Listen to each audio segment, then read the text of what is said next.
From the banks of the Colorado River in Lake Mead to the homes and businesses in Southern Nevada, welcome to Water Smarts, the podcast pumping from the heart of Las Vegas, where we engage with the experts who keep the water flowing throughout Southern Nevada. I'm Bronson Mack. And I'm Crystal Zelke. From how we treat it, deliver it, use it, protect it, and conserve it, the Water Smarts podcast is all about water in Southern Nevada. We hope to make you a little smarter about the one thing that keeps us all connected: water. Hey, Crystal, how's it going? I'm hanging in there. How about you? I am doing well, thanks. I appreciate you asking. So we got a new dog. What? What kind of dog? He's so cool.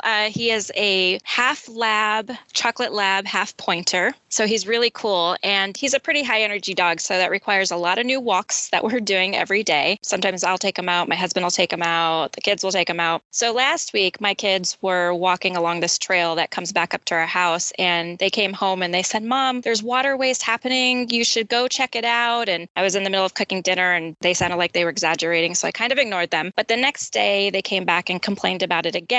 So I decided to go check it out. And the house that kind of overlooks the trail, it's their backyard, they had a broken drip head and it was just literally flowing, like spouting up over their fence into the trail. And anybody walking through the trail would have to walk around it off the sidewalk. Otherwise you would get soaked. So we went and knocked on the door and I let them know. And I don't know if he was thankful or not, but he was like, "Thanks for letting me know and we'll take care of it." Anyway, that's my little waterway story, which is the topic for today.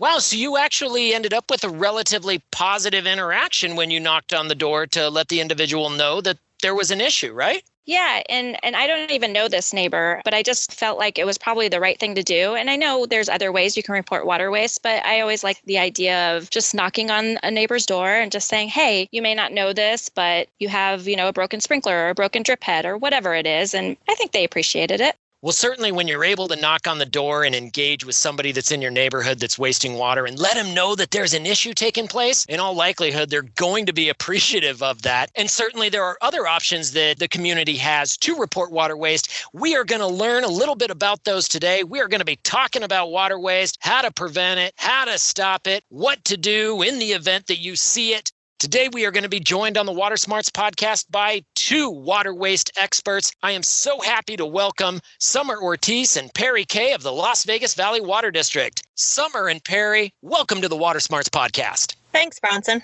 Thank you. Glad to be here. Summer, I'm going to start with you. We know here in Southern Nevada that we get 90% of our water from the Colorado River, and we access that water from Lake Mead. But the entire Colorado River has been experiencing a pretty significant drought for the past 20 years. I mean, we're 2 decades of drought here where we've seen significant drop in water levels in Lake Mead, and the flows of the Colorado River have been reduced. And that just further emphasizes the importance of water conservation. But what people may not know in Southern Nevada is that water waste is actually prohibited. It is pretty much against the law, and that's defined by our local ordinances. Summer, can you talk a little bit about what water waste is? What constitutes water waste in Southern Nevada?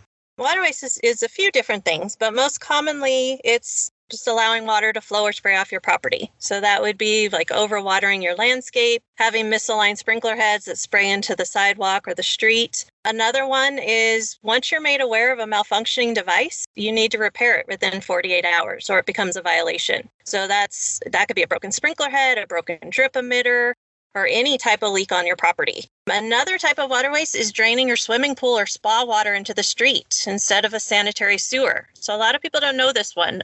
But most pools have a sewer outlet that you can drain the water into. If not, you'll have to locate the sewer port on your property. By doing this, the water goes into the treatment plant, it's treated and returned to the lake so that we can use it again. If it goes into the street, it is considered water waste.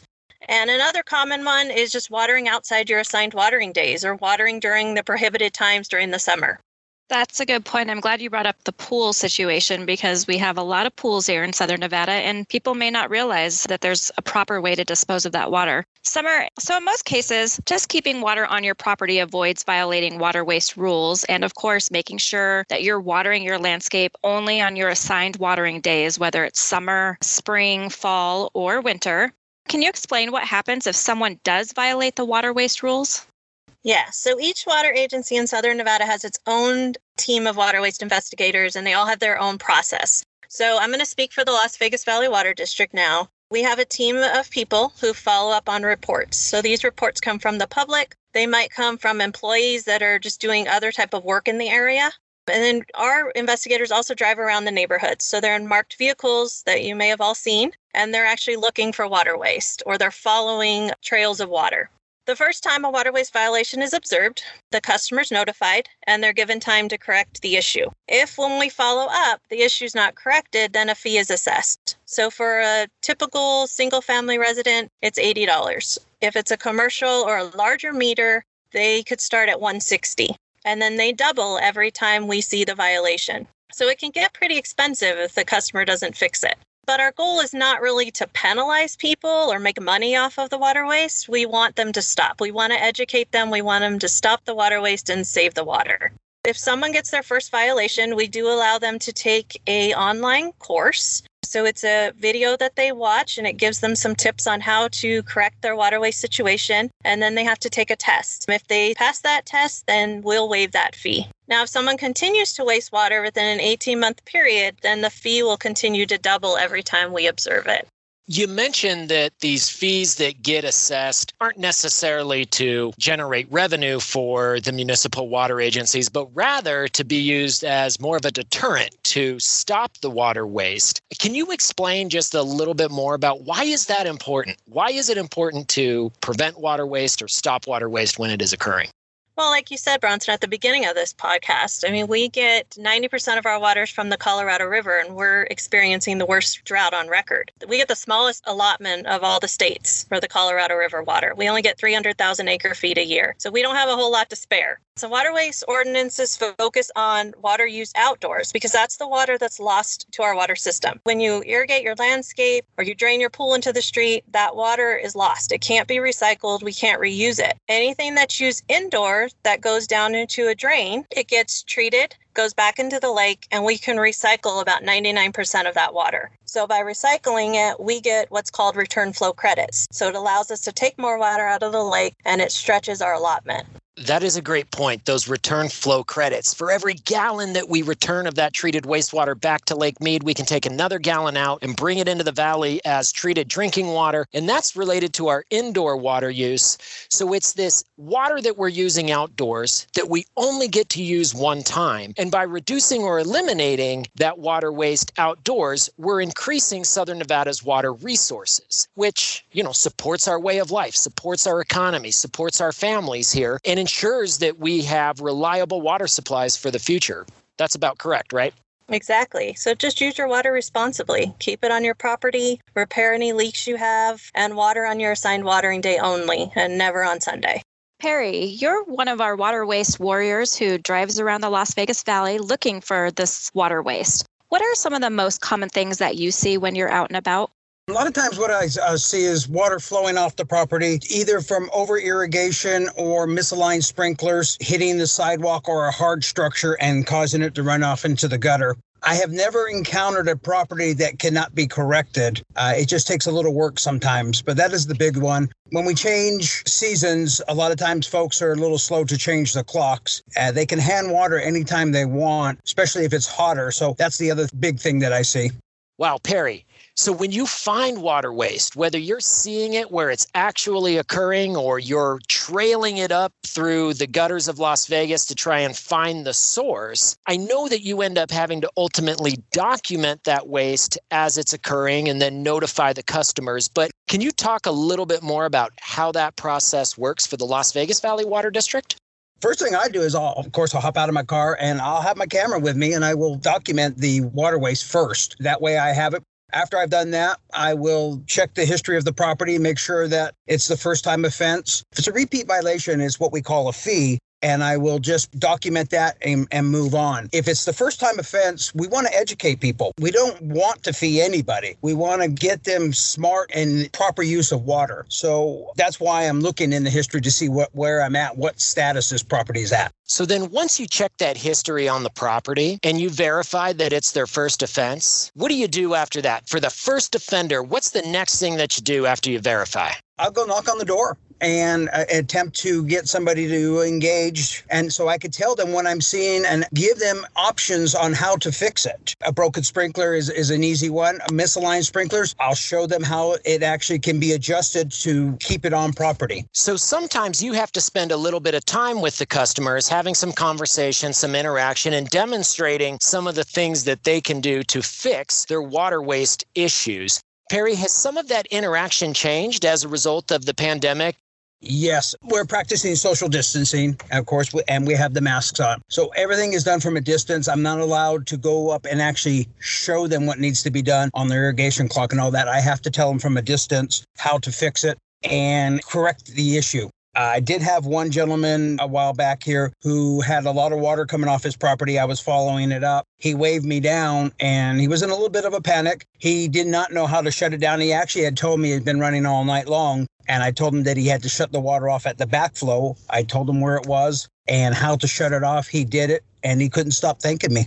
So Perry, from time to time, you get to have these interactions with customers. You get to help them become a little bit smarter about their irrigation systems and things that they can do. Just talk to us a little bit about how does that make you feel to be able to help people in that capacity? That's the favorite part of my job, is being able to help somebody, to educate them on the proper use of water, to have that lawn if they want it, and not waste the water, to have the best of both worlds. I love being an educator. It's the funnest part of my job.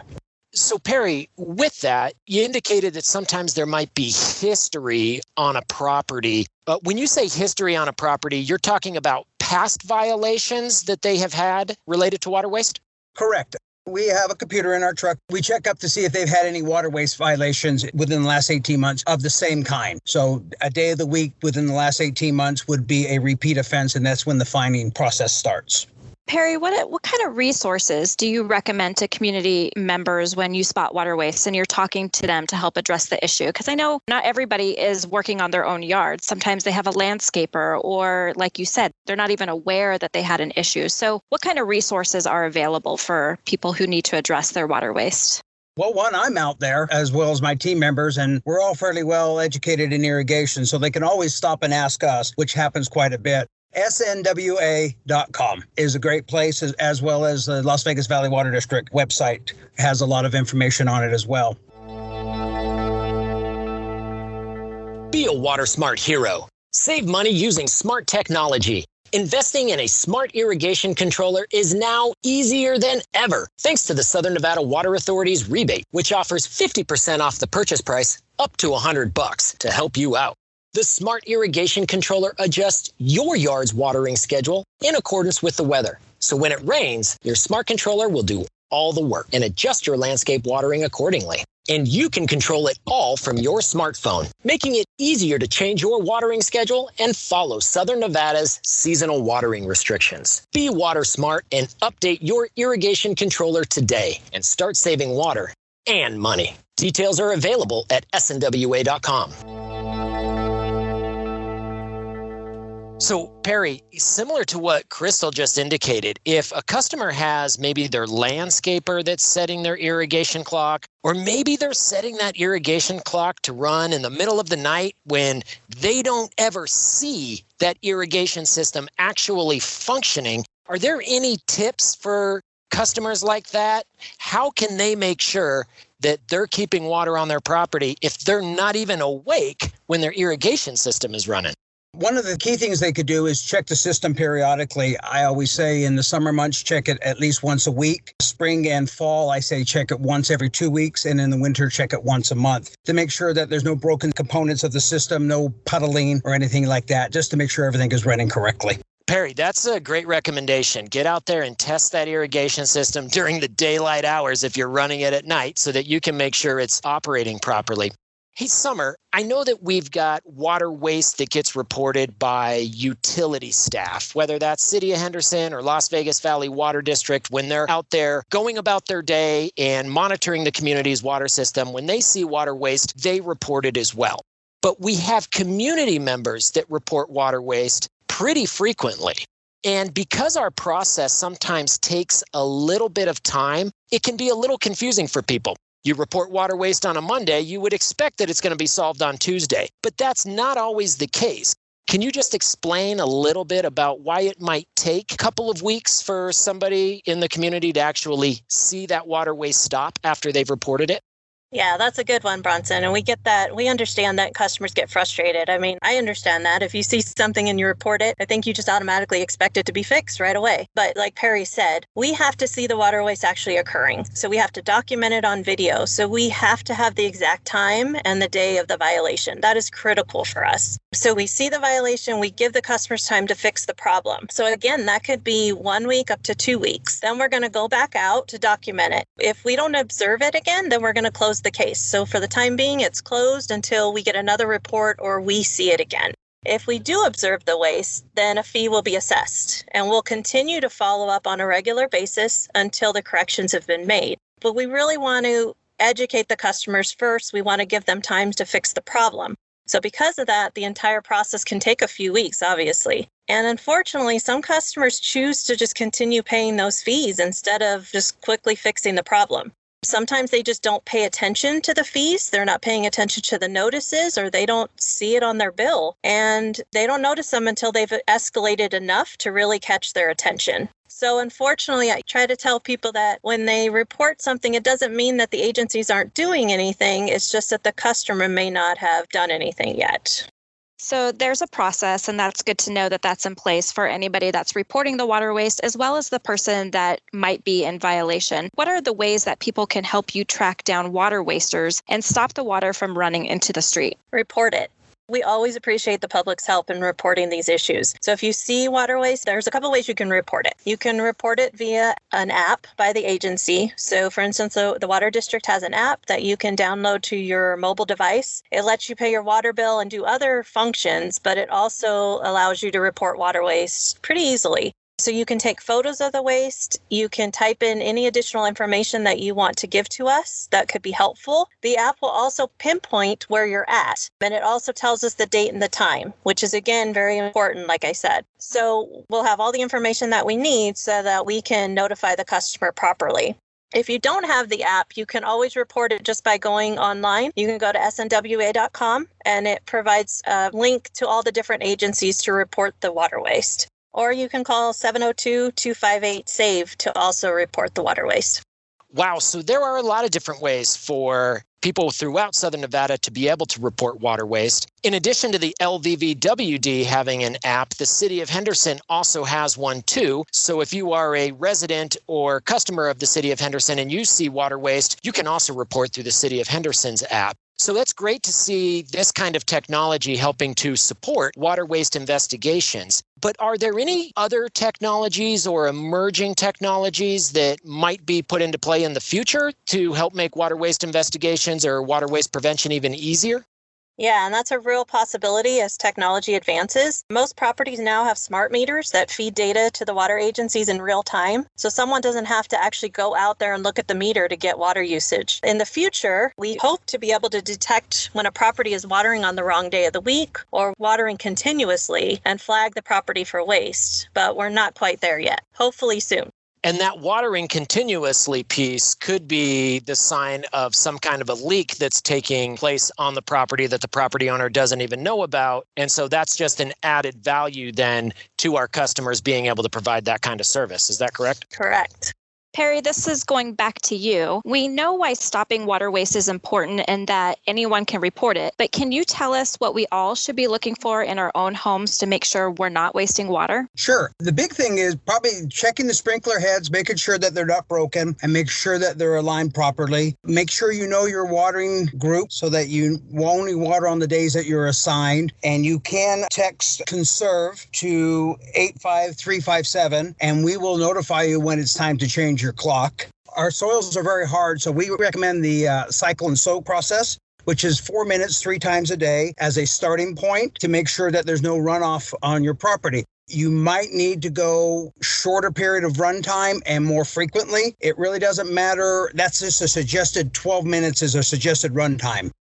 Perry, let's clarify that, the cycle and soak, because I know this is one of the hardest things for us to educate people about is how to run sprinklers here in Southern Nevada. So that cycle and soak method is specifically for sprinklers. So it's just run a cycle for a short 4 minutes, at least 1 hour apart, and do it 3 times a day. Why is that important? Because our grounds are so hard, we have a clay-like soil and it doesn't soak in very well. If you give the hour in between, it gives it a chance to soak down into the roots. Driving the roots further down also makes the grass more drought tolerant as well. So all the cycle and soak watering actually helps the grass grow better and conserves water. And really just even running your sprinklers, if you did a 12-minute cycle, most likely that water is just going to end up running off. Correct, especially if you have a slope. The bigger the slope, probably the shorter the run times you're going to have to do. Hey, Perry, that actually is a great point. Just sort of anecdotally, I set the sprinkler clock at my mother's home. And for the record, my mom right now is going through a turf conversion, so I will no longer be setting the sprinkler clock there. But when I have been doing that year over year over year, what I found was very helpful because her front yard is on a slope, Perry, was that I ran that sprinkler clock for 4 minutes. But when I ran it for those first 4 minutes, I went out and monitored as the sprinklers were operating. And what I noticed is that water started flowing off of the grass area and into the sidewalk at about the 3-minute mark. And so for me, in timing that out, it was very evident that I needed to only run her sprinklers for 3 minutes rather than the 4 so that we could keep that water on the property. But I still got in about 12 to 15 minutes because I just added extra run times to it an hour apart. They were just a lot shorter to get that about 12-minute in total watering. Is that still a good recommendation for folks? Yes. That's a great recommendation. The amount of times you run, as long as it doesn't come off the property, it's not wasting water. It's getting into the ground. Another thing also I forgot to mention is after you mow that lawn, make sure you check your sprinkler heads. Turn on the system, make sure you didn't run over ahead and chop it up a little bit. So that way, when it does run, if you have checked it, you'll know that it's not broken. Prevent those geysers in your front yard. Correct. Another important thing people can do is just to take the grass out in their front yards. If they're not using the grass and they're on a slope or a hill, which we get quite a lot. We get a lot of customers that's probably the biggest complaint is I'm on a slope. I can't stop the water from going downhill. And it's going to lead to the water waste. So SNWA does offer $3 a square foot to replace grass with Water Smart Landscaping. And that's through the Water Smart Landscapes program. So if you visit snwa.com, you can get all the information on there. And we have a lot of sloped front yards here in Southern Nevada, and a lot of that has to do with protecting the homes in the event of floods or heavy rainfall or things like that, getting those homes at a higher elevation. But at the same time, that can contribute to seeing water flowing off of that property as it flows downhill. So I think that's a good recommendation, Summer. Remove that grass if you're not using it, or certainly make those run times on your irrigation clock really short so that you're keeping that water on the property. And I'm sure just getting rid of grass alone would reduce a lot of the water waste that we see here in the valley. We talked a lot about setting your irrigation clock, which will help you reduce your waste, like using the cycle and soak method, and to adhere to the mandatory seasonal watering restrictions. Summer, SNWA also has an irrigation clock rebate too. Can you tell us about it? Yes, you can get the rebate coupon for the irrigation controller on snwa.com. The authority will provide 50% off the cost of a smart irrigation controller, up to $100. Another rebate that the Water Authority offers is a leak detection device. So these help identify leaks and notify you if there is a leak. Some devices will even turn off your water if the leak is large enough, which can save you a lot of trouble, especially if the leak is occurring inside your home. So that rebate is 50% off the cost of the device, up to $200. Another thing you can do to help conserve water is by getting your car washed at a Water Smart car wash. The website has a list of car washes within the valley, and there's coupons that you can just print and take with you to get an instant discount. And using that Water Smart car wash now eliminates having to wash that car in your driveway using a hose, and all of the water gets used at a Water Smart car wash gets recycled. I think that is a great recommendation. Well, Summer and Perry, we really appreciate you joining us today on the Water Smarts podcast, helping us be a little bit smarter, not just about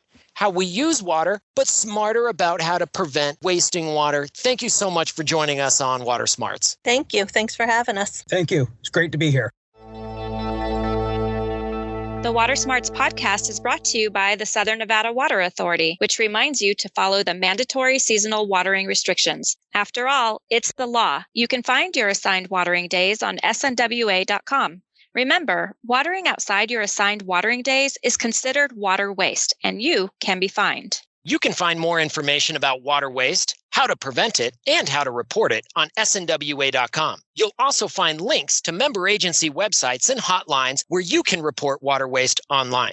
Or if you're a customer of the Las Vegas Valley Water District or City of Henderson, you can download the app from each of these agencies to let you report water waste directly from your smartphone. You can also upload photos and pinpoint your location. Stopping water waste and following the mandatory watering restrictions are two of the most important actions we can take in Southern Nevada to protect our water supply. Just keep water on your property and make sure you know when to water.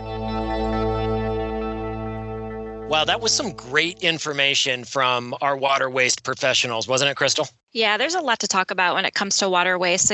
I'm not sure that everybody realizes, like I said, Summer brought up the pool. You don't see your irrigation every time it goes off, so you might not realize you have an issue. And I really also want to emphasize that this isn't the scarlet letter. We're not here to shame anybody. The whole purpose is to educate people. And if you don't feel comfortable just reporting water waste and you see that your neighbor is wasting water, just go have a conversation with them and let them know. I totally agree with you. It was kind of like that story you shared at the top of the episode. I can tell you also from the doors that I've knocked on, I have never had any neighbor tell me to beat it or be upset at the fact that I was letting them know that there's an issue on the property. They're always appreciative of that. And your neighbors will be appreciative too if you decide to knock on their door and let them know about water waste, or you can certainly report that water waste to the Las Vegas Valley Water District, City of Henderson, or North Las Vegas, depending on where you live. Well, that's it for this episode of the Water Smarts podcast. We hope that you will subscribe and listen next time. And if you have questions that you would like us to address, feel free to send those to us at watersmarts@snwa.com. We'll make sure to get back to you with an answer. And hey, if your question is good enough,